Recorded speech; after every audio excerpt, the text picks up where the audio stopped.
안녕하세요. 정치권의 복잡한 현안을 시원하게 풀어드리는 정치펀치 배성규입니다. 안녕하세요. 정치펀치 MC빈 배소빈입니다. 대장동 사업 특혜 의혹을 수사하는 검찰이 이재명 대표에 대한 본격적인 수사에 들어간 가운데 그동안 검찰의 수사에 로키로 대응하던 이재명 대표가 점차 강경 대응으로 전환하는 모습을 보이고 있습니다.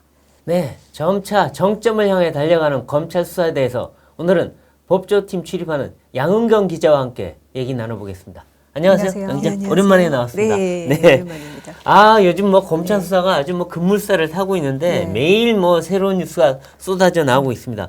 그래서 지금 그 검찰이 이재명 대표 소환 조사를 하는 거냐, 그 궁금한데 당연하다는 반응을 보이고 있어요. 네. 그러니까 이 지방자치단체 권력과 민간업자의 유착에 의한 범죄 행위다라고까지 규정을 하고 있던데, 야, 이건 이제 완전히 이재명의 심장을 향해 달려가는 겁니까? 네, 사실 이게 검찰 관계자가 이렇게 티타임이라는 게 부활을 했잖아요. 네네. 수사 주요 관계자가 이제 그 수사의 주요 쟁점에 대해서 필요한 범위 내에서 묻고 답하는 네. 이제 티타임이 부활하는데, 사실 지난 22일 티타임에서 조금 의미 있는 얘기를 했었어요. 네. 이제 뭐라고 했냐면은 이 대표 소환 조사가 필요한 것이 아니냐라고 하니까 당연하다라고 해서. 글쎄 말이에요. 네, 사실 티타임을 해도 거의 90% 이상은 기자들 물어봐도 이거 민감한 내용, 이거 수사 중이라 답할 수 없다라는 게 대부분인데, 하나만 한 얘기를 많이 하죠. 하나만 한 얘기예요. 예. 거의 90% 이상. 근데 거기서 당연하다는 얘기가 나오니까 네. 기자들로서는 눈에 번쩍 띌 수밖에 없는 그렇죠. 네. 그런 부분인데, 이 관계자가 뭐라고 했냐면은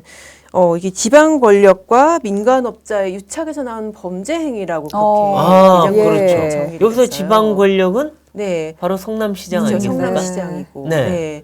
이게 사실 이런 얘기가 나온 게 저희가 해석하는 맥락으로는 이제 그렇거든요. 일단 대장동 사건 자체가 성남시가 세운 성남 도시개발공사가 대장동 사업을 추진이라고 그걸 민간업자들하고 같이 하는데, 민간업자들한테 4,040억이 넘는 이익을 몰아줬다. 네. 근데 성남시는 1,822억만 가져갔다는 거 아니에요. 네.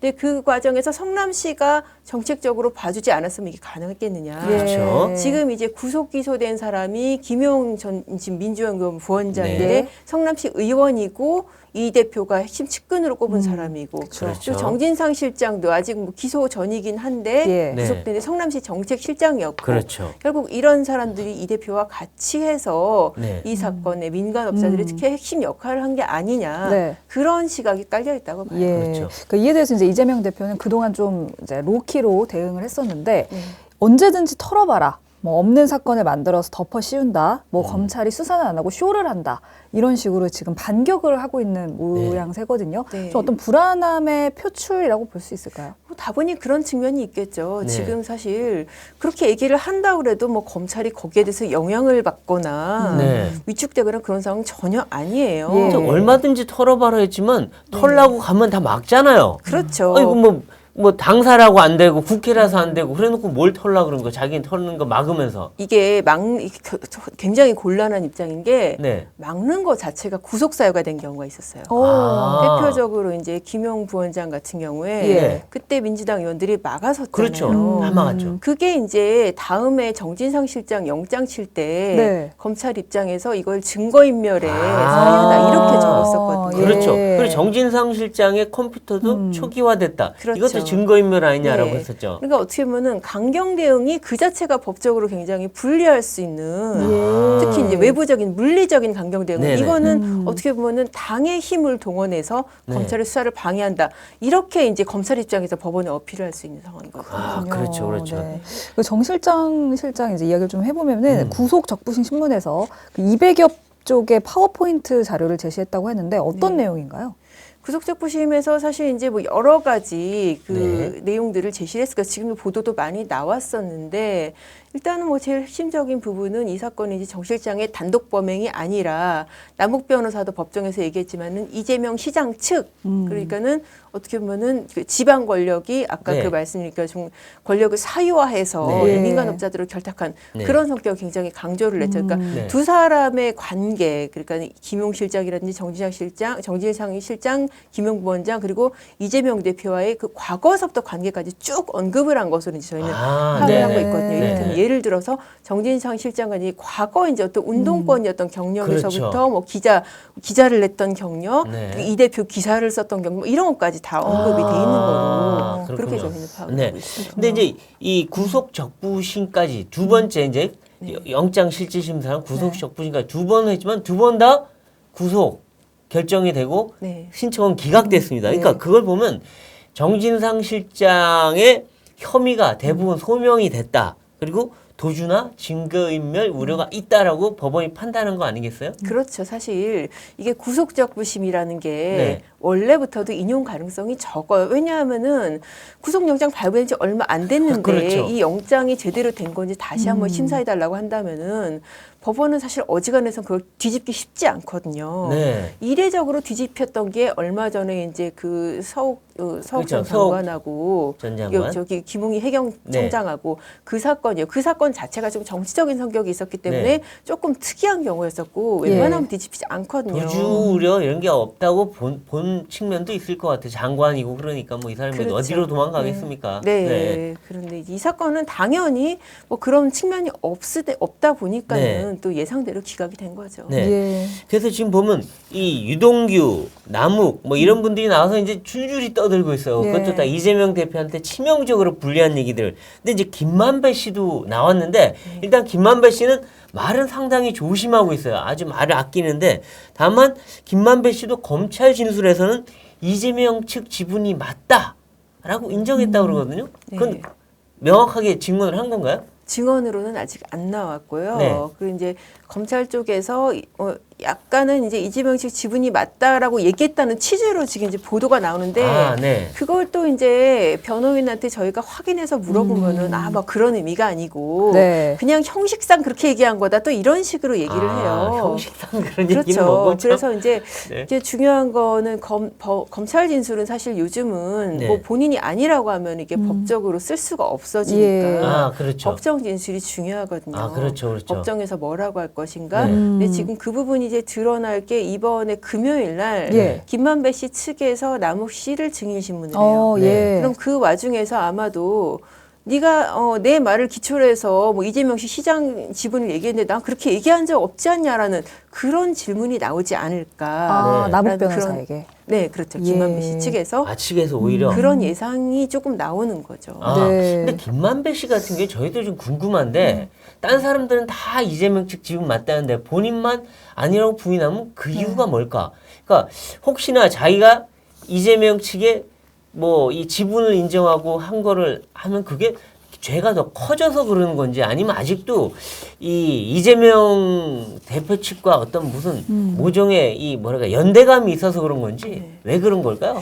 속사정은 솔직히 저희도 알 수가 없는데 네. 일단 사건의 구조로 봤을 때는 김만배 씨는 부인을 함으로써 얻을 수 있는 이익이 크게 없는 거 아니냐 그런 얘기가 나와요. 네. 왜냐하면은 구조상으로 일단은 이게 성남시 쪽이 있고 업자 쪽이 있잖아요. 성남시에서 과거 기소 내용은 유동규 씨를 정점으로 기소를 했었는데 네. 유동규 씨가 지금 정진상, 김용, 이재명까지 진술을 하고 있는 네. 어떻게 보면 자기보다 윗선한테 그렇죠. 책임이 있다라고 인정을 하는 상황이고 업자 쪽에서는 지금 제일 정점에 있는 사람이 김만배 씨거든요. 네. 그럼 김만배 씨 입장에서는 자기보다 더 윗선의 어떤 업자에 지금 책임을 미룰 사람이 없어요. 네. 그러니까는 거리로 봤을 때 사건의 핵심의 거리로 봤을 때 김만배 씨가 가장 가깝고 네. 그 다음에 남욱 씨, 뭐 네. 그 뒤에 이제 뭐 정영학 씨다 네. 제일 처음에 녹취록 갖다 주던 그렇죠. 좀 회계사 이런 네. 사람들이거든요. 네. 그러니까는 일단 사건의 구조로 봤을 때 자기가 지금 뒤집어가지고 책임을 면할 구조가 아니다. 김만배 씨 입장에서. 네. 그런 그러니까 분석이 적극적 있고. 진술을 안 하고 자꾸 그렇죠. 그렇게 빼고 있다. 네, 그리고 네. 일각에서 이제 뭐 약간 농담반으로 뭐 그런 얘기도 네. 있어요. 428억이 누구 것이냐를 두고 다투는데 김만배 씨가 내 거라고 끝까지 하면은 끝까지 내 거 되는 거 아니냐. 근데 그건 다 나중에 몰수되는 거 아니에요? 그렇죠. 나중에 이제 몰수 추징 되는데 몰수 네. 추징이 이제 뭐 사실 다 되는 모든 사건에서 네. 보시다시피 다 되는 건 아니니까. 그러니까 뭐, 자기 재산을 네, 지키려고. 그렇죠. 그런 측면도 있는 거 아니냐라는 분석도 있습니다. 네. 그렇군요. 그럼 뭐 김만배 씨 같은 경우는 어쨌든 이재명 대표를 위해서 증언할 그런 유인 구조가 있다는 얘기네요. 그렇죠. 그러니까 이재명 대표를 적극적으로 위해서라기보다는 지금 와서 네. 증언을 뒤집을 그럴 유인이 잘 없는 거 아니냐라는 그런 분석도 있는 한편 네. 또 이게 사실 일방적인 분석은 아니고 네. 네. 얼마 전에 이제 김만배 씨가 이렇게 기자들 만나서 출소 당시에도 기자들이 굉장히 많이 달라붙었는데 질문에 대해서 답은 일치 안 하면서 법정에서 밝히겠다. 그래서 법정에서 네. 네. 그게 이제 좀 김만배 씨도 이 폭로 대열에 동참할 거다라고 보는 오. 입장에서는 법정에서도 새로운 사실을 밝히는 거 아니냐라는 기대를 하는 그런 분석도 있어요. 예, 그렇죠, 그렇군요. 그렇죠. 근데 어쨌든 검찰 입장에서는 김만배 씨 입을 열게 해서 플리바게닝까지는 아니지만 네. 그래도 너한테 조금이라도 유리한 걸 해줄 테니 진실을 말해라고 또 이 수사 과정에서 이렇게 할 수도 있지 않을까 싶기도 해요. 그게 굉장히 지금 저는 가능성이 낮을 것 같은 게 네. 되게 위험한 상황이에요. 왜냐하면은 지금 검찰이 최근에도 호되게 당한 적이 있죠. 그걸 하지도 않았는데 했다고 의심을 받아서 호되게 당한 게 이제 한명숙, 한명숙 전 대표의 뭐 그랬던 판결 과정에서 네. 증언을 한 그런 그 수감자들을 그렇게 회유한 거 회유한 거 아니냐라고. 아니냐? 그게 이제 윤석열 총장 뭐 징계권까지 가고 그렇게 그랬군요. 됐기 때문에. 네. 지금 이제 그 남욱 변호사가 지금 거의 폭탄 발언의 핵심인데 정말 뭐 이재명 대표가 뜨끔뜨끔할 정도의 발언들 많이 하는데 처음에 이재명 시장 측 지분이라 했다 나중에는 그 측에는 이재명도 들어가 있다라고 해서 그냥 이재명 대표를 콕 찍어서 얘기하고 있는데 이 남욱 씨가 결국 이재명 대표의 이 정말 킬링 건이 되는 건지 어떻게 보십니까? 일단 그 남욱 씨가 굉장히 지금 중요한 발언들을 많이 쏟아놓고 있어요. 근데 이제 다만 문제가 되는 게 남욱 씨의 발언이 김만배 씨의 발언을 기초로 했다는 거. 그렇군요. 그렇죠. 김만배 씨로부터 이재명 씨, 이게 지금 이재명 시장 측 지분이라는 얘기가 자기도 지금 뭐 12.5%밖에 안 되고 뭐 24.5%는 이재명 시장 측 지분이다라는 거 그거는 이제 김만배 씨한테 들었다고 그랬고 네.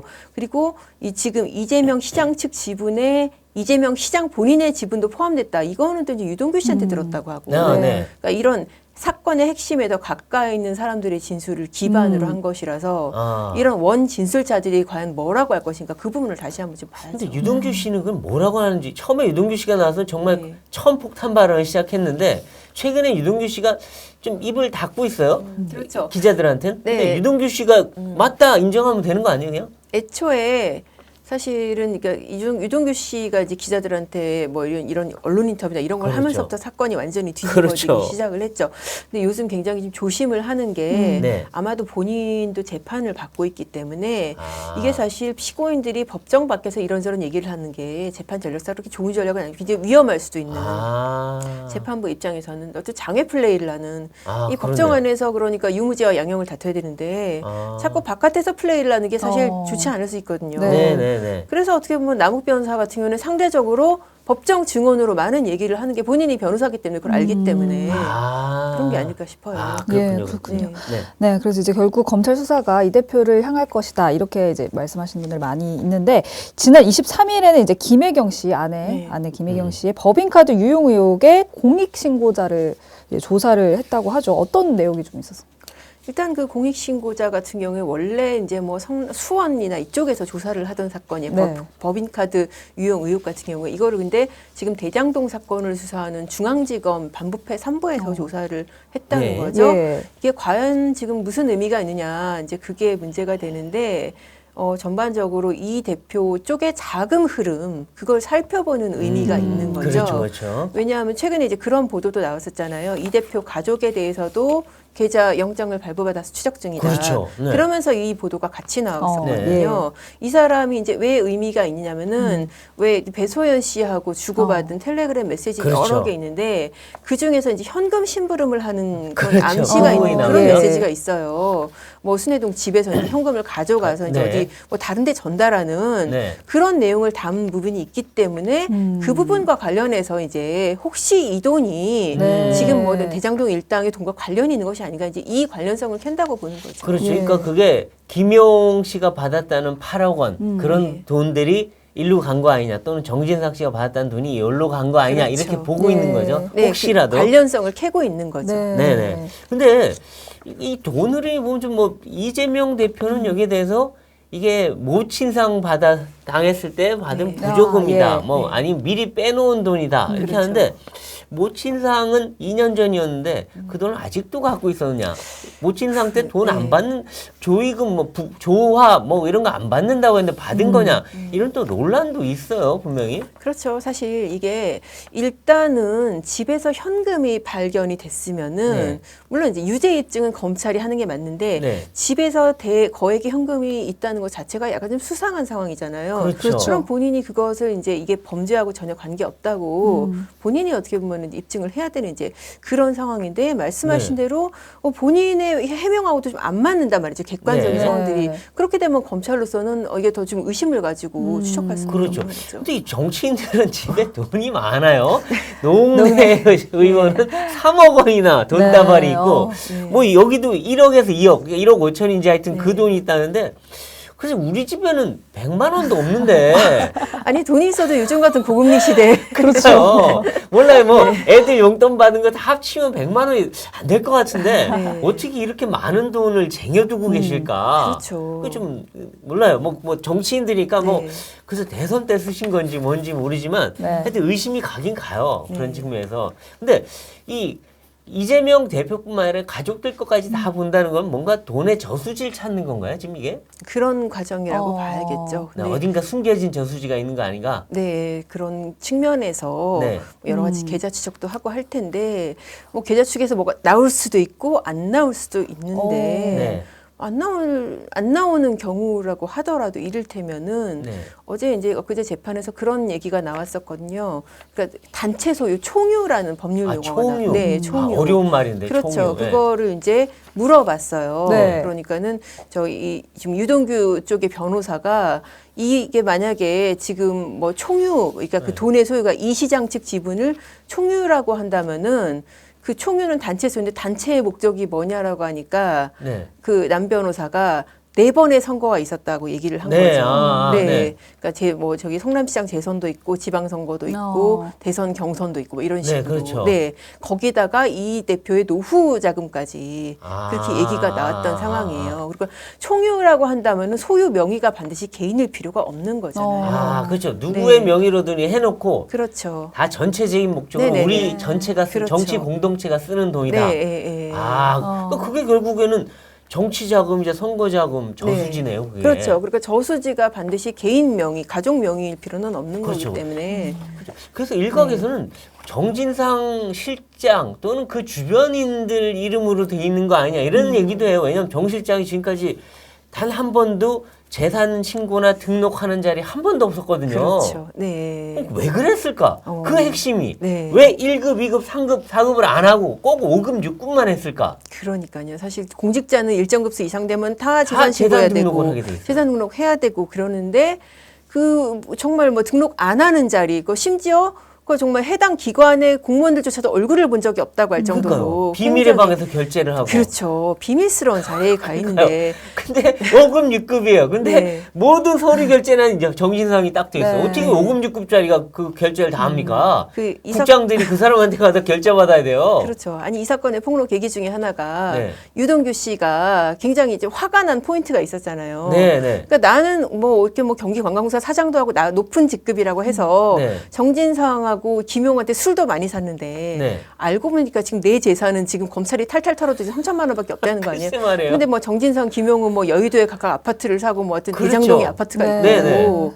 이게 과연 도대체 이게 말이 되느냐? 아하. 그런 것 때문에라도 지금 그런 것 때문에도 지금 나 혼자 뒤집어질 수 없다. 그래서 폭로를 했다는 그런 얘기가 많이 있어요. 그러니까 유동규 씨가 장비, 돌격대 역할을 했는데 네. 정작 영양가는 하나도 없고 그렇죠. 뒤에 영양가는 딴 분들이 다 챙긴 거군요. 네. 그래서 배신의 형제들. 네? 그렇죠. 형제들이라는 게 다 쓸데없더라. 내가 옛날에 한때 착각이었다. 이제 지금 그런 취지로 아. 얘기를 하는 거죠. 그러니까 옛날에 유비, 관우, 장비 그 사람들은 정말 같이 나눠 먹었는데 보니까 장비 빼놓고 유비하고 관우만 먹은 것 같아요.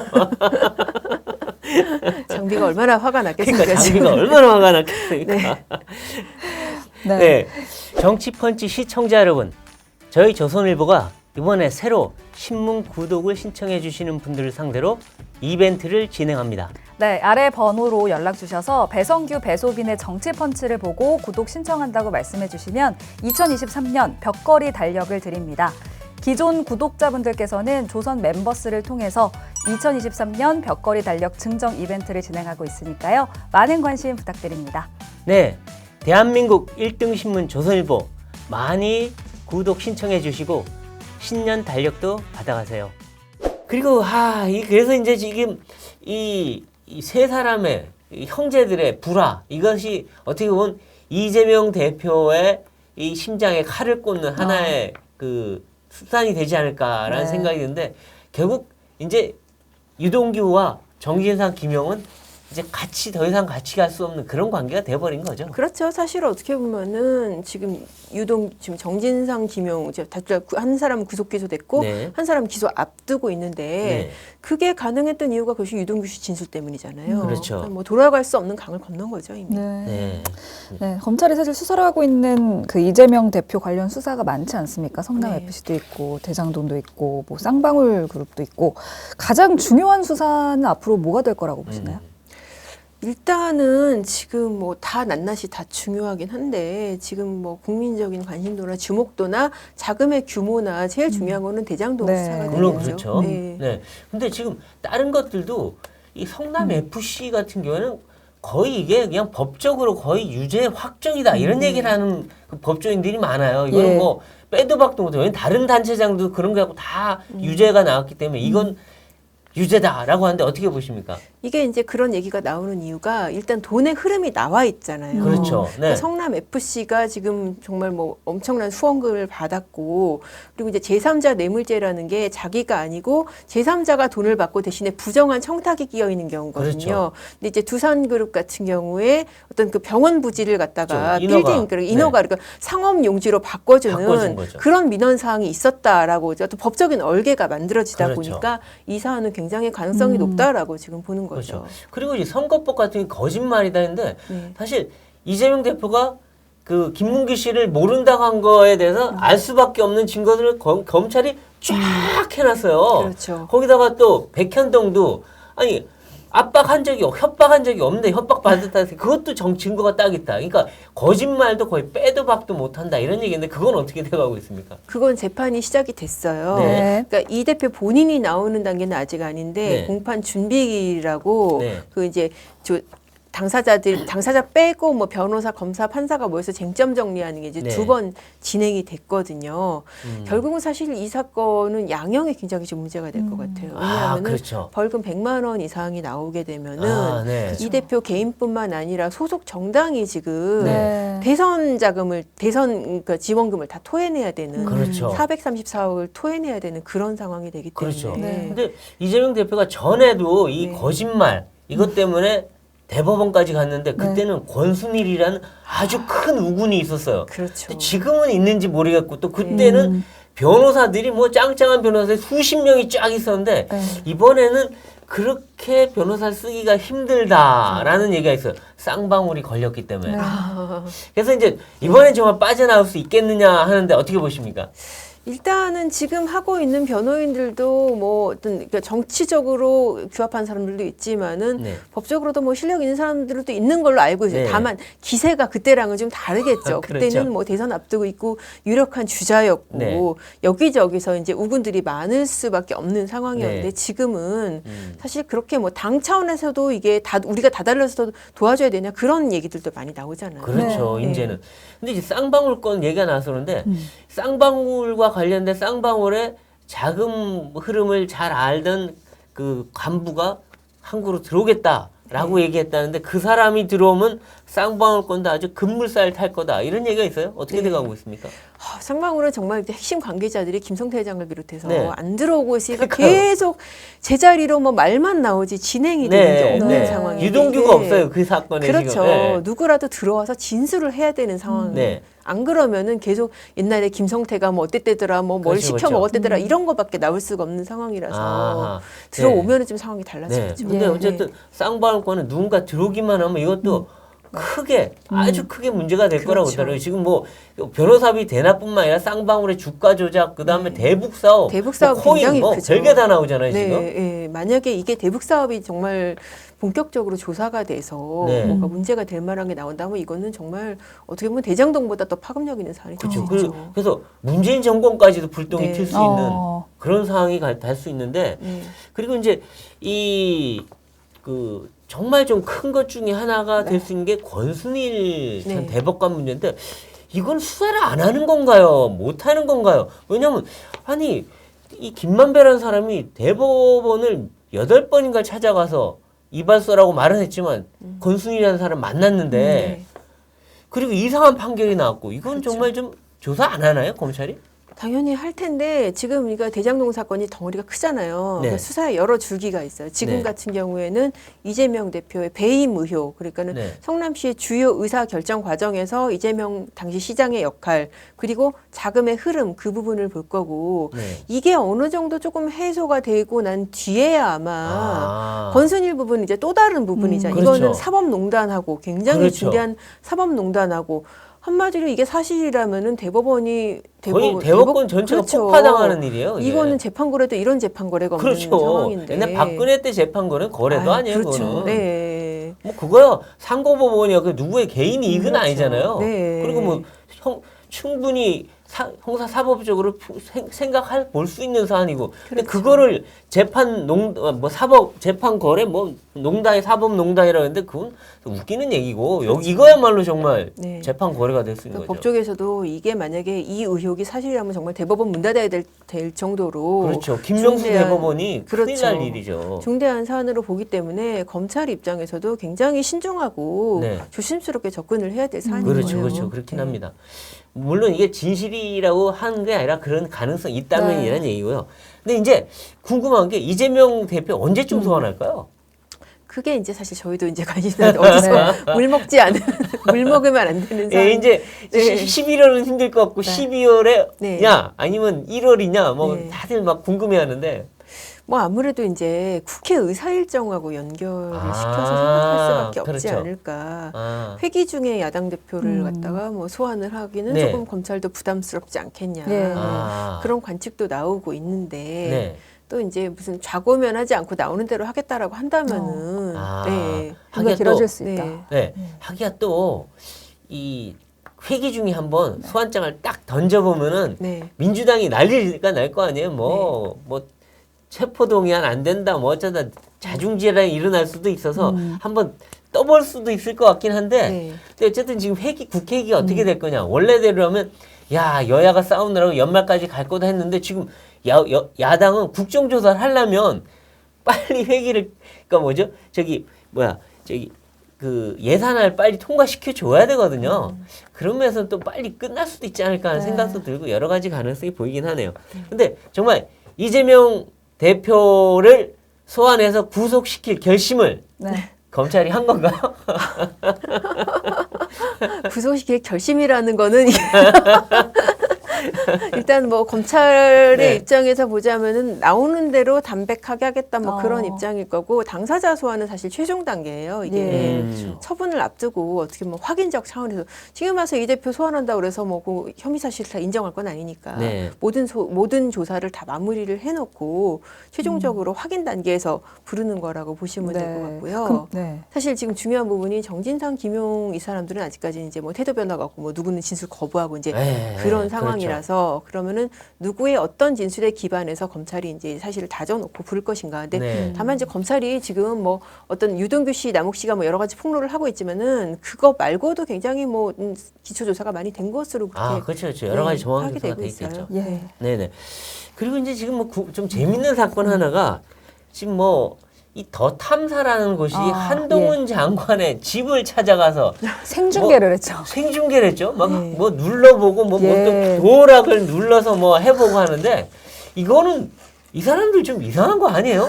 왜 장관 집을 찾아가서 왜 뭐 하는 짓인가요, 저게? 네, 그래서 저희도 뭐 쓰긴 했지만 사실 그런 얘기가 있잖아요. 이게 제2의 김어준을 노리는 거 아니냐. 자기들이 김어준의 자리를 꿰차겠다. 네, 그렇게 정말 앞뒤 안 가리고 지지자들을 결집해서 네. 어떤 뭐 여론 형성을 이쪽에 여론 형성을 시도하겠다 그런 의도가 아니라면 도저히 뭐 합리적으로 설명이 안 되는 네. 그런 행동들이 사실 기본적으로 아무리 저도 기자고 그렇지만은 그렇게 뭐 전혀 상관없이 이를테면은 뭐 남의 집에 찾아가서 뭐 초인종을 누르고 이거는 굉장히 좀 위험한 그렇죠. 행위죠. 네. 압수수색하는 기분이 어떤지 느껴봐라 그러니까요. 이런 말을 그러니까 정말 일단 그 사람한테 네. 꼭 필요한 진술을 듣는다든지 꼭 필요한 반론을 듣기 위해서 그 사람의 집에 찾아가는 경우도 있는데 그게 아니고 아니죠. 너도 한번 고복성. 당해봐라 이런 그렇죠. 거잖아요. 자기들이 네. 압수수색 당해봤으니 네. 너도 당해보라라고 그렇죠. 해서 사실 도락을 이렇게 해보는 거는 이거는 아, 좀 그건- 다른 거예요. 그냥 그건 다른 거죠. 완전 뭐 다른 거죠. 계십니까 네. 하고 물어볼 수는 그렇죠. 있지만 네네. 도락을 한다는 건 문 이거는- 열고 들어가 그렇죠. 보겠다는 이거는 얘기 굉장히 아니에요. 침입이라는 행위를 약간 법률적으로 진짜 게시한 네. 그렇죠. 그런 상황인 거죠. 근데 이게 이제 한동훈 장관에 의해서 고발을 했어요. 예. 범죄가 되는 건가요? 어떻게 보십니까? 선례나 이런 게. 선례가 사실 있어요. 보면은 이제 공동 현관에 비밀번호 열고 들어가는 것도 주거 침입이라는 판례도 있고 아, 네. 그렇기 때문에 거기 열고 들어갔고 더군다나 집 앞에 만약에 도어락까지 열려고 시도했다. 그 부분은 뭐 범죄 성립에는 저는 크게 문제가 없을 것 같습니다. 그리고 지금 안 그래도 더 탐사 여기는 네. 전에도 한동훈 장관을 미행을 했어요. 그렇죠. 맨날 며칠을. 네. 그러니까 그걸로도 지금 고발당해서 네. 수사받고 있는 사람들이 또 그런 거예요. 지금 또. 그렇죠. 아, 예, 저 지금 사실 뭐 민간일 같으면은 이제 접근금지 가처분 내가지고 네. 뭐 접근 금지하고 뭐 어기면은 하루당 얼마 그렇게 해야 될 사안이죠 사실. 근데 이제 그렇죠. 뭐 한 장관이 일국의 장관이고 국무위원이니까 이제 그렇게까지는 안 하고 네. 다른 방식으로 이제 법적 대응을 하는 것 같은 상황이에요. 네. 한 장관에 대한 스토킹이 너무 심한데 지금 네. 이거 말고도 청담동 술자리 그것도 네. 사실 아닌 거로 지금 나왔잖아요. 근데 사과도 안 하고 계속 이 짓을 하고 있는 거예요. 네. 지금. 그런데 합리적 판단에 기반해서 하는 게 아니라 네. 그냥 정말 뭐 그냥 무조건 그냥 앞으로 가서 돌진하는 노빠꾸라고 그러죠 진짜. 그러니까요. 네. 아, 이 스토커도 이런 스토커가 세상에. 없어요. 지금. 네, 그렇죠. 네. 그리고 지금 민주당 보면 법무부, 검찰, 수사 예산 다 깎겠다. 실제로 2,200억 깎았는데 뭐 그게 이제 본회의 통과될지 모르지만 그것도 다 수사 예산이더라고요. 마약 수사 뭐 이런 거 다 깎겠다 지금. 이게 말이 됩니까 이게? 그거도 진짜 정말 마약 수사도 그러니까 계속 이태원 때부터 막 그런 그러니까요. 의혹을 제기를 네. 했잖아요. 마약 수사하느라 이거 대응 못한 거 아니냐. 말이 안 되죠. 아니 그 사건 자체를 사실 뭐 이 예상 자체를 못했는데 네. 무슨 마약 수사 때문에 그러니까 너무 사실 어처구니 없는 인과관계를 연결시켜서 그러니까요. 그렇게 좀 떼쓰기 주장을 하고 네. 있는 거죠. 아니 그럼 마약 수사하면 안 됩니까? 네. 당연히 해야지. 그럼 그러니까요. 민주당은 마약이 판치는 세상을 만들 거예요? 만약에 그러다가 진짜 뭐 주요 인물의 마약 사건 하나 나오면 이제 너네 마약 수사 제대로 안 해서 그렇다라고 또 난리. 그렇죠. 그렇죠. 또 안 네. 하면 안 했다고 분명히 그럴 네, 거예요. 네. 그러니까 이분들은 마약 수사 해도 문제, 안 그렇죠. 해도 문제. 네. 무조건 한동훈 잘못이에요. 그렇죠. 네. 네, 참. 네, 오늘은 양은근 기자와 함께 뭐 이 수사상 알아봤는데, 네.